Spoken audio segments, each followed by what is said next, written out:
Hello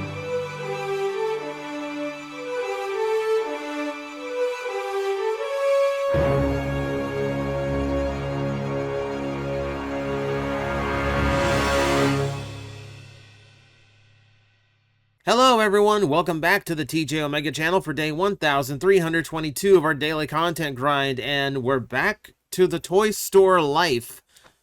And I'll be honest with you, this was not the original plan for the day. There were a few Transformer topics that were bouncing around in my head. There are even a couple Kamen Rider topics that I may or may not want to take a stab at. However, today was one of those days where I had an incident happen here at the store where I just have to stop everything I'm doing. We have to talk about this while it's fresh in my head. And you've seen the title of the video, you know we're going to get into the juicy stuff today. Now, to be honest with you, I don't really have many bad customer experiences when it comes to this job. I mean, particularly because this is the type of job where if you're a customer in this store, you probably had to search it out in a very specific way. You kind of have to work to get here in the first place. So it doesn't, and it's not like you can't just get like casual walk by traffic in a shop like this. So it keeps your ratio of good customers to bad very, very skewed in the direction you want. It's a lot harder to get a bad or disorderly person in this store.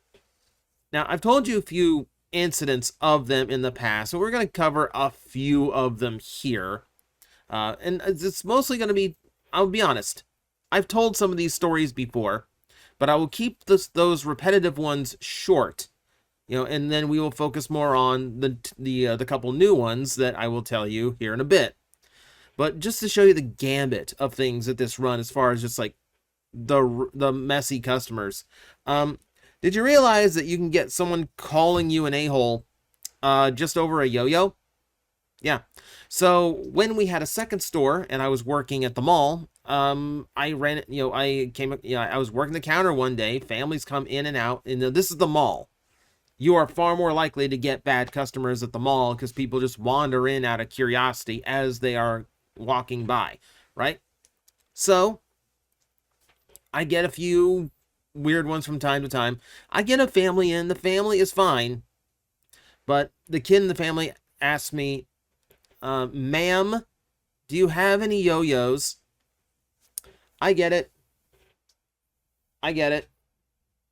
This hair has caused many a confusion. I get it. It doesn't help that I'm usually looking very baby-faced as well, for years anyway. So, every now and then I do get mistaken. And I kind of joke around about it, but because the kid is a kid, he doesn't understand what just happened, and he just starts crying because he thinks he's in trouble for calling me female when I'm actually male. Family turns around and sees this, has no idea what happened. All they see is that the kid is crying and I'm looking at the kid. So they immediately assume I was being really, really mean to the kid. So now I just get to hear a lot of dirty talk when they think I can't hear them as they are leaving the store. Like, this is not my fault in the least.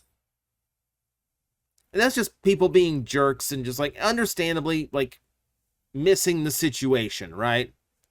There are other situations that also involve children at the mall store where things just escalate very, very quickly.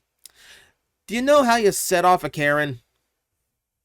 You tell them how to take care of their child. Works every time.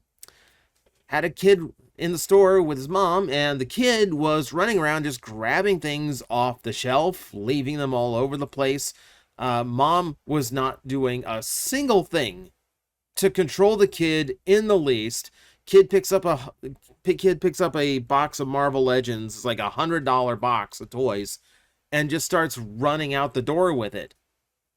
And all I said was like, ma'am, can you please keep your ma'am, can you please keep your son from doing that?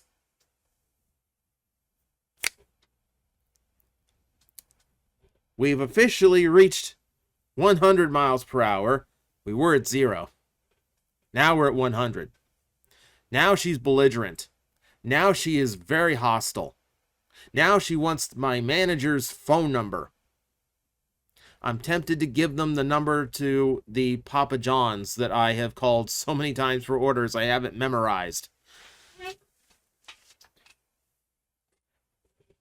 Yeah, that's the only time I had to deal with a full Karen. And guess what? Not my fault. You know, when a kid is running around damaging expensive stuff, I think I am entirely justified to ask the mother to try and reel that in. God forbid the woman admit that she's not taking care of her child properly in public. They never do. In instances like that, whatever. You know, hey, it's not a retail job. I'm not working retail if I don't have to deal with a Karen once in a while, right? So, I get that. I get that. Most of the time, like when someone like just comes in, just angry or upset in the store, really it's just a matter of they got dragged here. They got dragged here without really wanting to be here. It's usually a girlfriend or a wife, or even on occasion a husband or a boyfriend. Or in particular, it is the parent or grandparent who had a kid who wouldn't shut up until they got to go to the toy/card store, and they just do not want to spend their day here. And I get that. I'm sure I was like that as a kid. I'm sure I made my parents take me places when they really weren't feeling up to it, but they didn't want me upset. So, okay, we're off to the park, we're off to McDonald's, we're off to Toys R Us, wherever. That's fine. I was probably the same way. But yeah, like I remember having just like someone was in with their grandma. The grandma had to do the driving. And I found out later on, like she had been driving around all day for the sake of her grandkid. So she's just foul. You know, she's staring around. She's talking bad about me, when she thinks I can't hear her.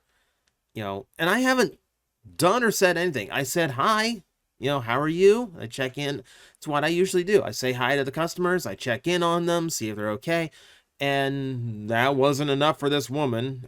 She's just has it in for me for some reason. And just the granddaughter, like when the grandma's like got her back turned, the granddaughter just come and look at me like, she's just tired. She's just angry because we've been around all day. Don't mind her. It's like, I can't control it. I can't control it. So I could keep going on, but like we've told these stories before. And as far as like bad customers, usually it's not even ones that are angry. It's just the ones that are like really odd. Like I've told you about the customers that come in, trying to sell me old D&D books, and then reducing the price so much, they're just ratty old books, but he reduced the price so much and still was interested in selling them to the point where he realized you're way too desperate for this money. When he starts selling them to my other when I tell, he goes from like selling them for like $50 and then he only wants all the way down to like, he only wants, $25 for the books. And I still say no, because I can't sell them. So he goes over to my other customers and starts hustling them. And like, this is the point where I just kind of go, can you please leave the store? This is not cool. You're making my customers uncomfortable. But we kind of been through all those. We're going to get into a couple of new ones. And I promise these are juicy. Now, I'm going to preface this by saying that the one that is the focus of the story does occasionally watch my channel. So I'm going to say, when I tell this story, I am only including it because this particular video actually does kind of suit it. I'm talking about customer experiences that weren't, 100% positive. But as you can tell, like, I'm trying to be fair about it. In this particular instance, this was a deal that I think both of us were kind of like beating around back and forth on, and frankly, we probably cost each other about a month's worth of our lifespan. And I think we can both mutually agree neither one of us was really the best in this situation. So I'm taking as much fault as I am accusing here. But, you know, this was just like a weird situation. Okay, so I had someone come in, and they had drove all the way from Miami. They were hitting stores in this area, and they had seen our posts on Facebook, and one of them was the one you see here. We have a loose black Zarak from Generation Selects, and they wanted to know if it was still here. Yes, it is. It is still here. So he comes in and he wants to barter for it, and that's perfectly fine. You know, I'm all for trading. The only thing here is that the store has to come out on top, whether you are buying something from us or whether you are trying to trade for something. The store needs to be making some kind of profit, you know? So I'm not going to do a one-to-one trade. Depending on what you trade me, I will give you a value, and then if it, you know, if your value equals what you want, you can take it away. Simple as that. What he brought in were Zap Megazords. And they're sealed, but Zap Megazords have an incredibly bad reputation for their quality control or lack thereof.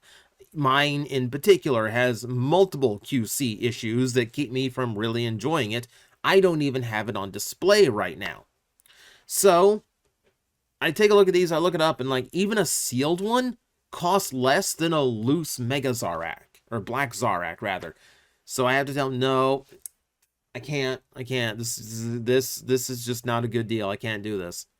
So he leaves, he walks out, and he comes back in, and now he's got a stack of Pokemon cards. You know, like unopened packs of Pokemon. Like, okay, right now we could absolutely use as much Pokemon as we could get our hands on. So now you've sweetened the pot. The problem is, in the process of sweetening the pot, he's also changed the game we're playing. Because now he also wants another Optimus Prime that I have. Okay, well, if you had just left it at, here's a stack of cards, and now here is the, you know, and the toys I brought in. If you had left it at that, I would have given you the value. You could have walked away with the Black Zarak. But you've now changed the offer. So now we have to go through this again. Because this, now the trade is no longer equal. The trade is no longer in the shop's benefit. I still have to turn it down. So we just keep batting this back and forth. Every time I turn him down, like there's like every time I tell him where he's at trade-wise, there's like pain in his voice. He leaves, tries to dig something else up out of the car, and then comes back. You know, he one point, like, he drops the Black Zarak, but now he wants the Optimus Prime. We have an 86 Optimus Prime. He wants that. So he leaves, comes back. He doesn't have the Pokemon cards anymore. He has a different stack of Pokemon cards, but those aren't as valuable. So now, once again, he has completely changed the deal. It's a very Lando Vader type thing going on here.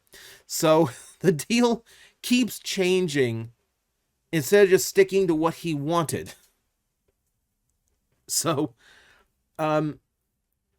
it goes back and forth, back and forth. This was like 40 minutes. This is literally like 40 minutes of going back and forth and trying to find different combinations of what he had and what he wanted out of the inventory before finally just settling for, like, you give me this Zap Megazord, I give you this Optimus Prime. Let's call it even. Just leave. Call it a day. Oh my god. And it wasn't that he was bringing me, like, necessarily bad stuff. It's more along the lines of, like, the stuff he's bringing me is far riskier than what he wants, you know? Like, a Zap Megazord is a very risky prospect compared to any Optimus Prime toy that has a much higher chance of selling.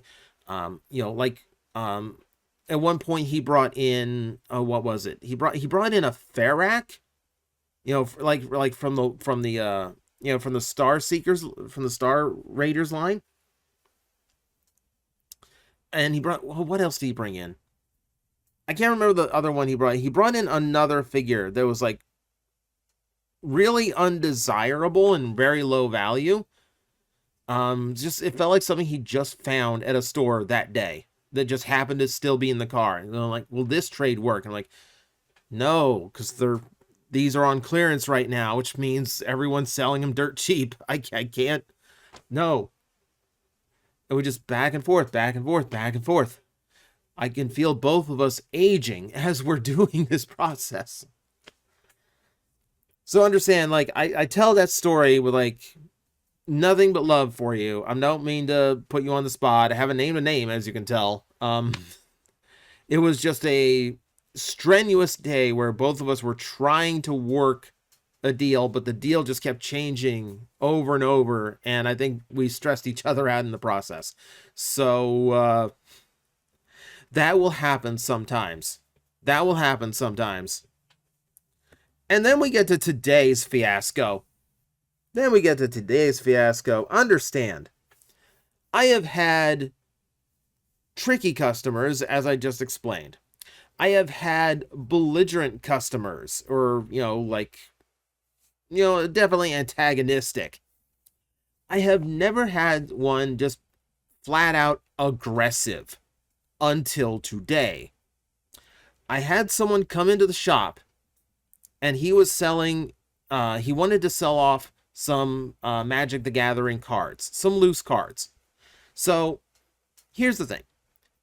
We don't sell in loose cards because, frankly, we don't have a market for it. There's another shop 20 minutes away that's kind of cornered that market, and it's really only works if you're in a shop that has the table space to attract players. Because Magic cards, like, we get offers for loose Pokemon cards all the time. If we wanted to deal in loose Pokemon, that would be a different story, because I know I would have a market there.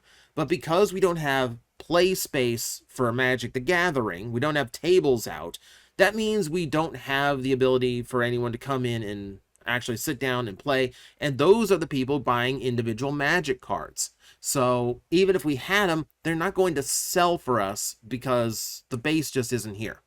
So understand that as we move on here. So I tell him, no, we don't really buy individual cards, and even if we did, you have to make up an appointment to sell anything to us, because we don't keep that kind of money on hand. And he's lamenting this, like, where do I go? And I tell him about the other shop, and like, but I'm on a scooter.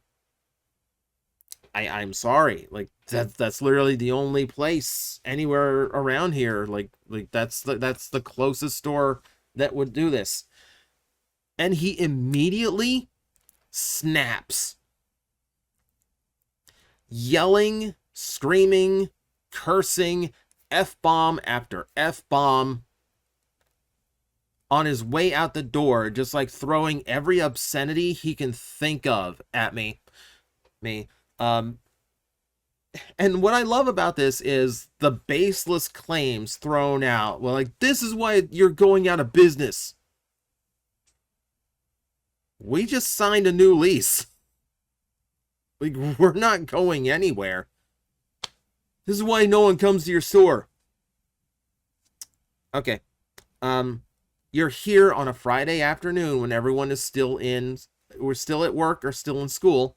So yeah, it's going to be quiet this time of day. Also, I've never seen you in here before, so how do you know? How do you know how many customers I have? This is why you're not making any money. Do you know our financial history? Are you looking at our accounting books? I'll tell you this right now, thanks to the new surge in Pokemon popularity, this year has so far put on some of the best weeks we have ever had. So, yeah, we're doing fine, thank you. Just for the record, just so you and I here know that this guy is absurd. At one time, he yelled at me, calling me a keyboard warrior. What? I'm like... For the record, the extent of my keyboard usage here at the shop is to make our social media posts and to look up things on eBay to find their values. And that is it. I do not get into fights with people online via the toy shop. Keyboard work. See, the next thing he says is, I'm just trying to make money, which, okay, between the fact that you're here Friday in the afternoon and on a scooter tells me you're probably not employed. So I don't know where you got the money to buy the cards in the first place. I hate to be that, like, well, then get a job type, but, like, that really did feel the case. You start putting things together, and I feel like I've encountered someone who is chronically online and never told no. That was the vibe I got, because the fact that someone told him, no, we don't want what you're selling, he doesn't care why. Obviously, he didn't stick around long enough to find out. He's just screaming and yelling at me on, the entire way he's out the door. But it was the keyboard warrior insult. And the fact that he blew up so quickly after being told no. Like, you don't know how to respond to the real world, do you? That's the vibe I got. This is like someone who just does not know how to behave themselves in a real world setting. And then screaming and yelling out the door like a petulant child, dropping F-bombs like that makes them look strong or like superior somehow. Doesn't impress me. Well, the fun part is, like, he passed by all our security cams when he came in, so I can get plenty of photos if I want him banned from the store. If he gets aggressive again, I think I have the full right to call police on him. Not that it's probably going to come to that. Doubt I'll ever see him again. Praying I don't ever see him again. Point being, yeah, had my first really bad customer ever. I think it's working this shop over 4 years now. I think it's something of a blessing that it took this long to get to a customer who I would genuinely call bad. And really, not even a customer, just some crazy lunatic who desperately needs to join the real world and find a little bit of maturity. I can understand if he's in a desperate situation and he thought this would be a quick way of getting himself out of it, but that's not my fault that he put faith into something like that he wasn't ever going to get. He could have called ahead to find out if we actually take in that kind of thing, but he just showed up and assumed it. That's on him at that point. That was his mistake, but he screams thinking it's my mistake because, yeah, he came across sheltered. He came across as, not really in touch with reality. So that's the type you get sometimes. I guess it's inevitable when you work at retail. But yeah, I didn't even realize it, but yeah, sometimes that is the toy store life. Hello everyone, I am Astral Agent Magnetar, a tokusatsu VTuber, and I am streaming 4 times a week over on Twitch, Monday, Tuesday, and Wednesday afternoons, and a special late night one on late Friday/early Saturday. So come watch, come hang out, and let's make an impact together.